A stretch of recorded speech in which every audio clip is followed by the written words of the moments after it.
Bienfe ni Twensanche mu e Ghana memha dia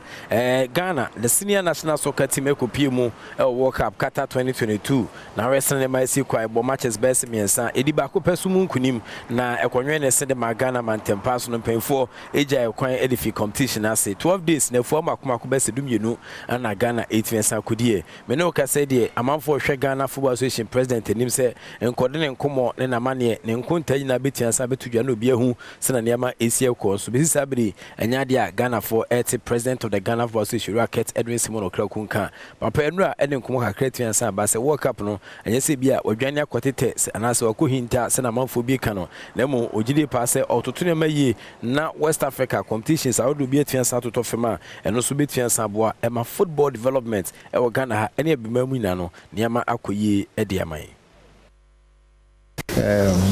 West African Zone B, a lot of changes.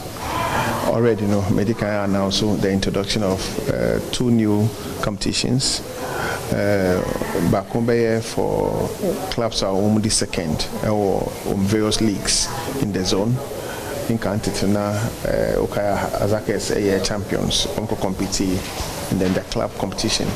and then the Wafubi Nations Cup. Masai announced the introduction of the Waffle Awards night to honor our heroes in the sub-region. Clearly, there will be a lot of changes, but like I said, our General Assembly will be our support. It will introduce a lot of competitions, a lot of tournaments, both CAF-owned tournaments and Waffle specific-owned tournaments. The whole idea is to say the youth in the zone, so many a lot more tournaments to showcase their talents. That's the only way. Say produce Yaya Toure need Didier Drogba move from the sub zone is because they had opportunities to both tournaments to develop their good God-given talents. And see, yes, minimum say amount for expecting a lot of changes, but yes, I think say your Mbema and as personnel are mama. Ghana Football Association, Ket Edwin Simon Okraku, and Altene Cancer, or then Shisha, who do it in Sagukum, Sebe, Bitia Sabwa, Emma, AC, Afu from Air 2023. Niama, Etmi, Akuye, Aman, Krim, Debrina, Etmi, Abba, Ediama, Agudi, no football. Now, President of the Ghana Football Association, Kasavi, and Uran, and the Honorable Yusuf Mustafa, one Minister for Youth and Sports, and also the Kumaka Crab, Nasmo Kanyan, both Kassam or admiration, and I say, where President Jumedi Odia, Adia, a concan yipa, na Fezuko, no Koena Nika, and Nonam Soma, a chita muedre, and then I uncofa muedre, and Abeda Montema, Jidi pass on the Ghana Goodie, a bit to me, Akuanim. We have worked so hard together, even in this country, and when he took the mantle, when you have a very hard-working, committed, dedicated president, and I know together the way we are working together, and we have our differences. But when it comes, we resolve them amicably, and be able to work in the interest of the sports, the football. And see, Honorable Yusuf Mustafa, Honorable Minister for Youth and Sports, and Cancer, or say a CCA and Kabum, and your Dawson quite down a Ghana Football Association President in Temno, a Debaqua, a Nika, and it's Omujidi Pass, a Betian Bois, and Magana Gudino, Aquan and Bosha Assassin. So, if you offer in each the Black Galaxies of Ghana, Medican was to train out Chimina say Black Galaxies, or more tournament and French African Nations Championship, and Benny Trinity French Sechan, a Babaso our Gia, CBBA became the January 13th, and Copim Air 4th of February 2023, and I said, Ebitia Basso, Nana Emranten El Ghana Masoka Center of Excellence Pram, Anna Omo Egusu Ea OCC, Na Humbia, Sombina International Touch, Ediama Oma OCC, Sebea, Omkupim or Chan Tournament, Nasia, Niama Etia Kuye, Ediama Ghana Group no Uhumodia, and Madagascar, Afi Sudan Fujinum, and Afinso Kamroku for, Omon Penny for Ekwaji World Cup, no Mutini Umuno, also agent Ghana Group, almost defending champions in 2 teams Sampa, I can't see the Enquire by Rabiwajo, Nanso, coach. Ukita team no a friend say Anoka. When I'm ranting up market Makupimo, Air Cairo and Chrome Egypt. Omabo first international friendly against Air Cairo, the young Faust, Emma Omuchom 2-0. Jidi pass Niamadi Dakwamo. Coach Anoka, say players our selectium, so mon coach tournament in there. Or she must say Omo say Siri na CPDA, Namia Doma, Omko Fabu Suano, Eddie Abechi Ghana for World Cup, Yentimi Angelim. I'm telling you,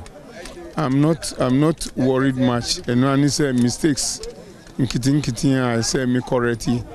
Fi echina ikono medi hu adwuma. Ndi many problem. Hu bia ni ho. Plus media ba no minjin di say place bebre bi central defense no and amedi Solomon Adomako any Kojo Adai. Sorry. Any Sheriff Ntubesha me central defense no na Masrenti kakra hope nti ne no so ene ne akopiem e dia fa chan team na ho no na Ghana ni midfield the friend say Majid Ashimeru on nkomo kakra tin aba na o expect senka bibia metwam a na nka World Cup PD nke so otimi de ne akyase o kata na otimi kɔbo abom finfini ho radorado ema eso de magana na so coach Otuado antian ton sanfan frɛ no abrante sɛ odimu ya yipa esanse nei okɔ Belgium League ni ma na club Anderlecht au sia kan de mom no da 11th position after 18 matches na sɛ enye bad sa na teams no dɔso Belgium na so ɔkyɛ ne bobre pa ogidi pa sɛ nkɔbɛka Blasters squad no a obeti aboa ema eye competition Blasters nim no atia koye sisi ade uguso ehwe sɛ bia ne bobo ne club akache no so ebekoye ede ama Majid Ashimeru. I mean, it was positive and there was no problem with it. I mean, he's the coach and he knows what he wants. So yeah, no, just to do well with my club and make sure we reach our goals, and yeah, that's it. I mean, now we having not quite a good season, but I mean, we are trying to do our best, and yeah, hopefully we end up good. I mean, it was Majid Ashimeru,